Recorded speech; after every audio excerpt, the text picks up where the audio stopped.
What's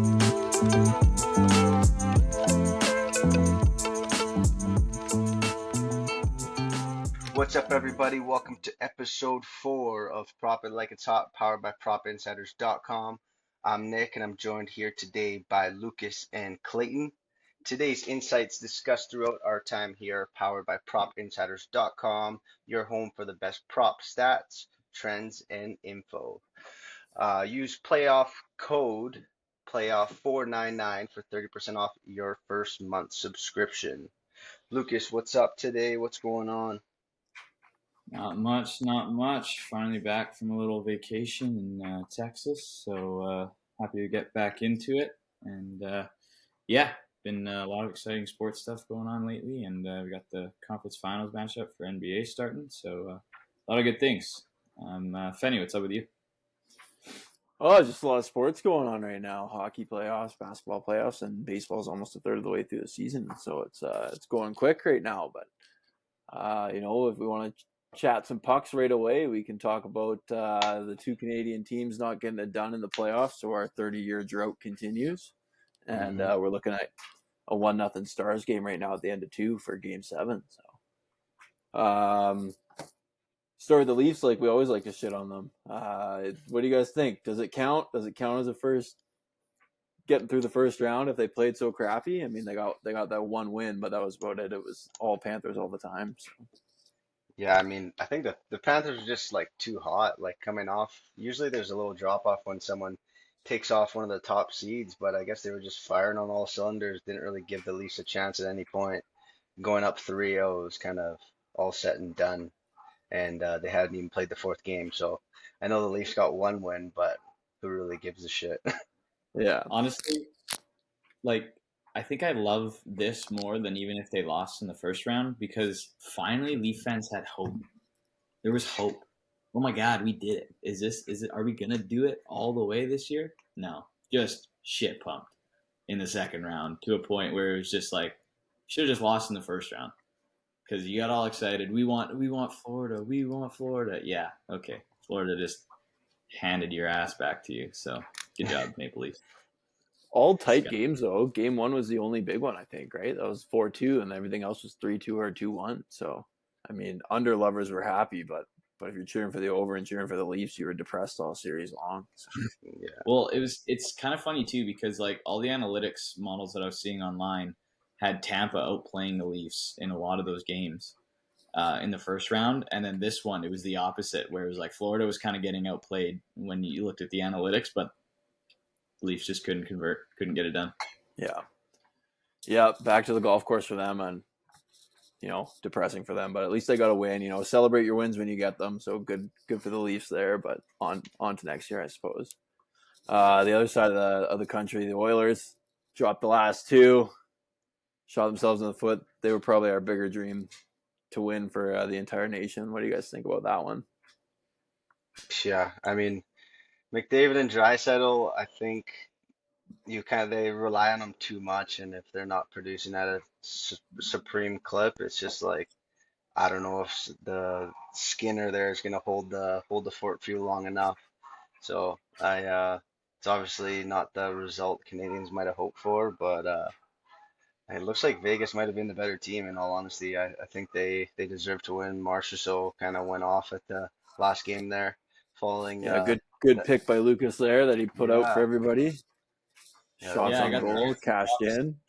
I got some props on Reddit from a bunch of people on that one too. Nice. The over 3.5 plus 100. He had 6 shots, over shots on goal prop in all 6 games of the series. I mean, that's an impressive run. Like he was averaging. I just couldn't believe the line. Right, you're averaging 5.6 shots per game in that series going into Game 6, and okay, 3.5. They don't really touch 4.5 very often, but to have 3.5 plus 100, I was like, what am I missing? Yeah, it's like something was hurt. Was he hurt? Was something up? Like, yeah, like this doesn't make sense. So for the people that tailed, there's a nice value play. So he's over in 6 straight going into the third round. So it'll be interesting to see if he keeps that up. Yeah. McDavid 8 goals, 12 assists through the playoffs. Kind of seemed like he wasn't there. Draisaitl definitely picked up the slack for him, but too little, too late for those guys. Unfortunately, I would like to see them move on because now it looks like we're gonna have a hockey purist worst nightmare of Dallas, Florida, Carolina, and Vegas playing together, just like everybody wants. So Yeah, Yeah. I'm sure the NHL loves that for the revenue side of things, but yeah, all those markets get it. Okay, they And bungled it off with a 10 p.m. starting game when there's hardly yeah, anything. your showcase player, they just do a terrible job with them. And I get that he's out on the west, not even the West Coast. He's more central, but like, how do you schedule that game when there's nothing going on the Sunday with yeah, I one was of the shocked. biggest matchups with your biggest two players? So that's So dumb. ridiculous. Yeah, But hold on. So, something I want to talk about. At what point did McDavid or Draisaitl want out? Now, and here's a tweet I saw this morning, and it had a list of several Hall of Famers, big names, including Wayne Gretzky and Sidney Crosby. I couldn't find the tweet; it was eating at me. I spent like 30 minutes looking for it. But a group including Gretzky and Crosby and several other Hall of Famers did not win a cup after the age of 30. And you've got McDavid and Draisaitl at 27, 28 right now. I mean, pressure's on. Yeah, Right? Like, do you think at what point do you think they want out? I think if they stay, they just need a solid goalie. Like they've never really had that net dominance like since I remember watching the Oilers. I mean, maybe looking back in the day when they had a couple cup runs, but they haven't really had a way above average goalie. Like yeah, it's just been 15 years kind of thing. Like, yeah. So I think you kind of I don't know who's on the market in terms of goalies this offseason, but I feel like they got to make a splash there. I know Skinner's a rookie this year and whatnot. He had a good run, but it's like you gotta. That's one of the most important positions, especially on their team when their defense is in their strong suit. And I mean, yeah, they're gonna score goals, but you can't score 5 goals every night. yeah, yeah, and then you kind of got to look at finding two because a lot of these teams are playing two goalies right now, even in the playoffs. Like Yeah, they're talking about it on Chicklets was all the teams that played a single goalie for more than like a 70-30 split, they all got booted out in the first round. it's So crazy. you gotta find somebody to help Skinner out or somebody to be in front of them, but they gotta be Yeah, able to chop that time up. So yeah, I agree.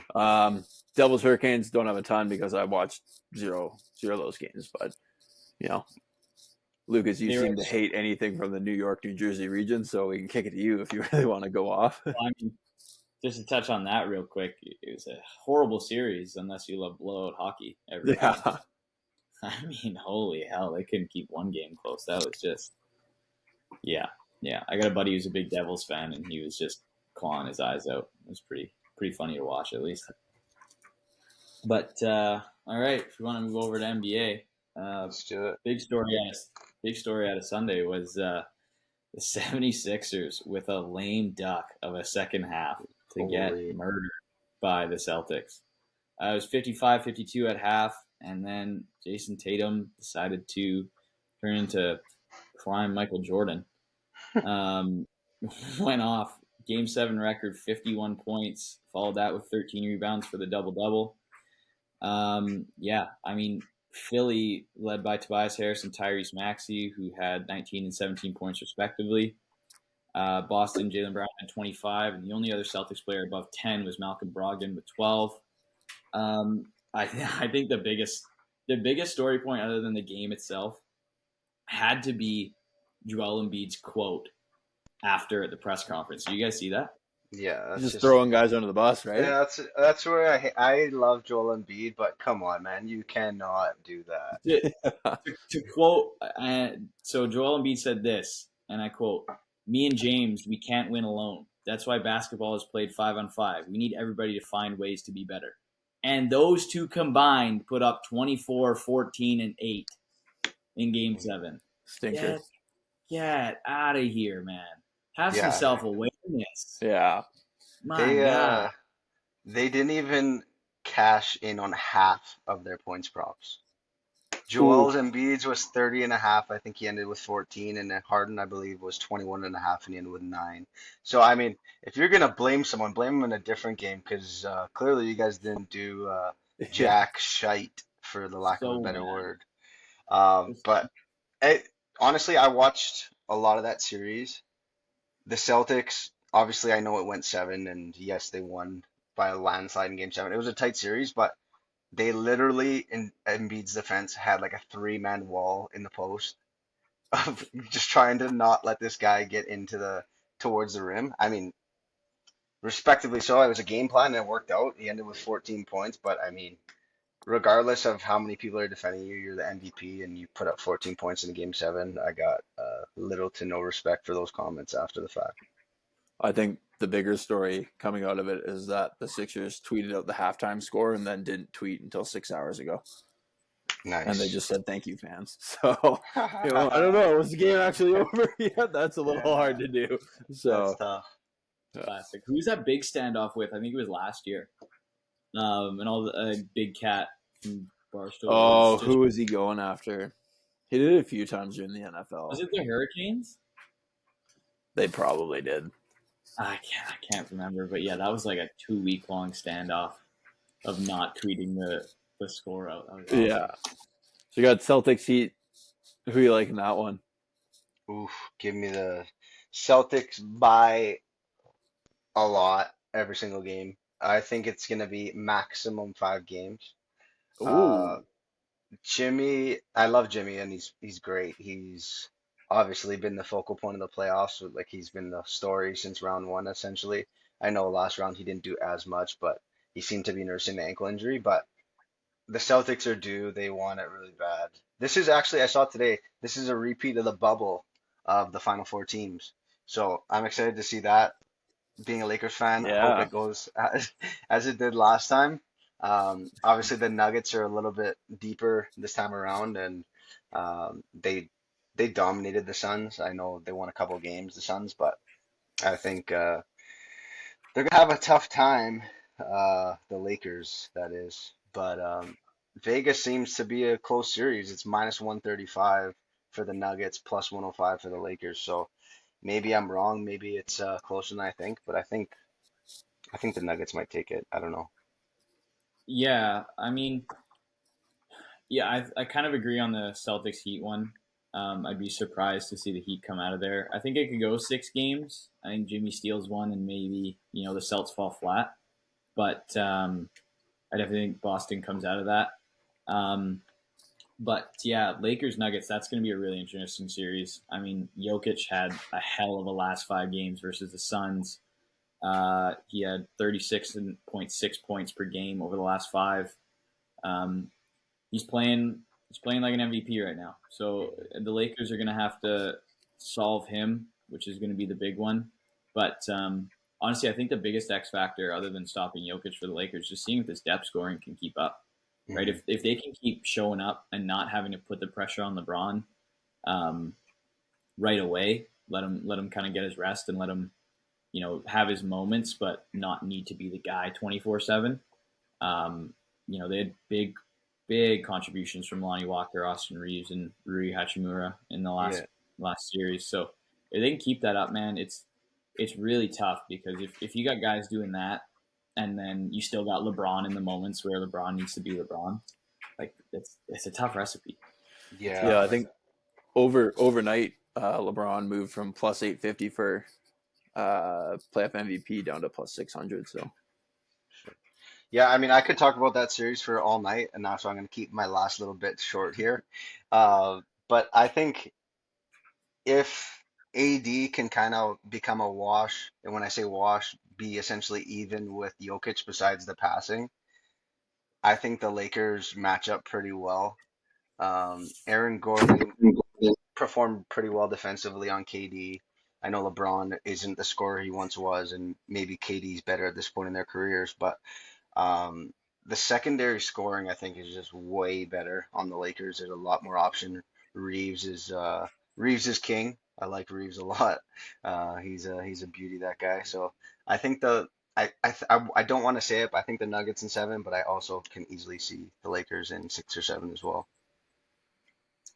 yeah, I don't disagree at all. Um, yeah, it's definitely an interesting one. But staying on that series, game one prop I like. Michael Porter Jr. rebounds. Line is at sorry, 5.5 -145. So not great value, but I think it's one that could hit relatively easy. Had a bit of a dud in the last game versus the Suns with only 5 rebounds, but the 3 games before that, 8, 10, and 12 rebounds. He's hitting the boards hard. And the Lakers, they finished the season 26th in player rebounds against, averaging 45 Wow. against, and their last 3, that number's up at 47. Jeez. So the only thing that's a bit of a detractor is his prop performance versus LA, which isn't too hot, over in only 4 of 12 games. But primarily those have come away in LA, and at home, he's 2-2 with 2 wins to the over, and his average result is 6. So he hits his average at home. He'll hit the prop, so could be a decent throw in. And I think it's hard to ignore a guy who's had 8, 10, and 12 rebounds and a line of 5.5. So I think it's a good look, and I'll certainly be hitting that tomorrow. Sweet. With that being said, I guess it kind of wraps up. We only got 2 series left to go in the NBA, so that wraps up our coverage there. I'm just going to kind of go into a little deep dive into the MLB, which, as we all know, is obviously the busy sport this time of year with all the games going on, regular season right in the middle of things. Couple things here. Couple games have only taken place today that have finished. The Nationals beat up on the Mets 10-3. Joey Menendez, my fantasy, not superstar, but he had a superstar game today. He had 5 RBIs, so hitting a milestone there would have been pretty nice. Shohei Ohtani pitched tonight, allowed 5 earned runs, still got the win. He almost hit for the cycle. He needed, I believe, a double to hit for the cycle, but he hit a 3-run shot and definitely provided on the offensive side. Decent day pitching, nothing special, obviously. 5 earned runs, 5 Ks, over 7 innings, but still a win nonetheless. And then the last game that just finished was the Yankees. I believe we said this in our first episode. Manoah still struggling with the Jays. The Jays put up a 7 spot, not all on Manoah, but majority of the runs came against Manoah. He picked up the loss there. Let's have a look here. He had 4 innings pitched, 5 earned runs, 6 hits with only 7 walks. So not a good day to say the least. Not a good day. So he's struggling. I don't know if the pitch clock's still a thing. I assume guys are adapting by now. Most guys have had either 8 or 9 starts, barring any injuries. With that being said, a couple pitcher props. Pitcher to record a win. So this bet essentially, if the pitcher records a win, like obviously pretty self-explanatory, that's going to win your bet. So far this year, top 5 guys, couple common names, couple not so common. Number 1 on the list with the only guy with 7 wins on pitcher to record a win prop. 7-2 is Shane McClanahan for the Rays. Obviously, the Rays are killing it this year. I think they only have 11 losses so far. So he has been pretty stellar for them. Justin Steele, kind of a surprise performer here for the Cubs, kind of coming in out of nowhere. He is recording a win in 80% of his home starts. And these next 3, I want you guys, whoever's listening, to keep a note of this for their next home start. So this is 3, 4, 5 on the list from propinsiders.com, prop leaders. Pitcher to record a win. These 3 guys are 100% to record a win at home. Clayton Kershaw, 6-2 on the year, 100% at home. Joe Ryan for the Twins, 6-2, 100% on the win at home. And Zach Gallen for the D-backs, 6-3, with 100% on the wins at home. So, and again, actually, number 6 on the list too is 100%. Zach Elfin, he is 100% at home as well. So it's just something to keep a note of. I use these to make my pick sometimes just to kind of see who's performing better on the road or at home. So these guys are obviously performing super well there. Another pitching prop here. This one's kind of the reverse, we could call it, of having a good performance, whereas pitcher to record a win, you're assuming they have a good performance. This one, you want them to technically have a bad performance. This is hits allowed. So if you're hitting the over on this, they're allowing more hits than I guess they should be, according to Las Vegas, or whoever's making the odds here. David Peterson for the Cubs, 100% at home, 8-0 on the season, so 100% away as well. So if you're betting him on hits, actually, I think I said the Cubs. He's on the Mets. Sorry. It's just our image here has him on the Cubs. I guess this is an older image here. And then Kyle Gibson for the Orioles, 8-1, 100% on the road, 75% at home. Again, keep in mind you want poor performances as opposed to good performances on these props. And then Hayden Wesneski, 75% on the road, 100% at home. He's on the Cubs. Um, so yeah, keeping it short and sweet with baseball. Obviously, a ton going on. Mariners put up a 10 spot on the Red Sox today. That game just ended. The Cardinals at home put up a 14 spot on the Brewers, and the Braves put up a 10 spot still in the eighth inning. So they might even put up more. Um, so a lot of big high scoring games here today. Tons of runs. Oh my God, every game might be over now that I look at it. But that's a thought for later this afternoon or this evening. But that kind of wraps up our coverage leading into my pick of the day. This one you're going to get really good odds on. You might be even getting plus 200 or better. This is Brandon Nimmo to record an RBI. He is at home versus the Rays tomorrow. He has an RBI in his last three games. At home versus away, his batting average is 400 in his last three games at home versus 308 in his last three games away. He faces a left-hander tomorrow. On the season, he's hitting 339, so a pretty decent clip, with a batting average of 429 in his last three games versus left-handed pitching. Um, and one last thing to note on that prop, the Rays bullpen in their last three games has a 9 ERA. So despite Ooh. their obviously still one of the better teams, they're still finding ways to win. But if they're allowing runs, you want to be betting the RBIs. So Brandon Nimmo RBI is my pick. And I believe Finney's got a special executive pick for the MLB as well today. Yeah, no hockey scheduled right now, so I'll jump over and make a pick just to keep us happy with a three-legger here. It's going to be JT Real Muto, total bases against the Giants. They're at the top of the second right now, 0-0. So we're looking at tomorrow's game, which is a night game. He's hot, 9-1 in the last 10. What's he on the road? Actually, let me take a look at that. I think it was 8-2 on the road. Wow. So doing pretty well this season. Giants, I think they're second last in their division, I believe. Giving up 14.3 total bases against per game. It'll be 1.5. He's been at 1.5 for the last little bit here, but he's 3-2-2-1-2-2-3. So he's been swinging the bat pretty well, getting on. Like him, 60% or just under 60% for the season at the 1.5 total baseline.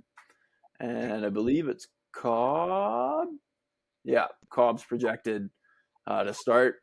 He's got 6.3 hits per game in the last three games and 8.67 total bases against in the last three games. So good opportunity there. The bullpen's even worse than he is, so I think that could climb. Last 5 games, he's almost at $500 if you're betting 100.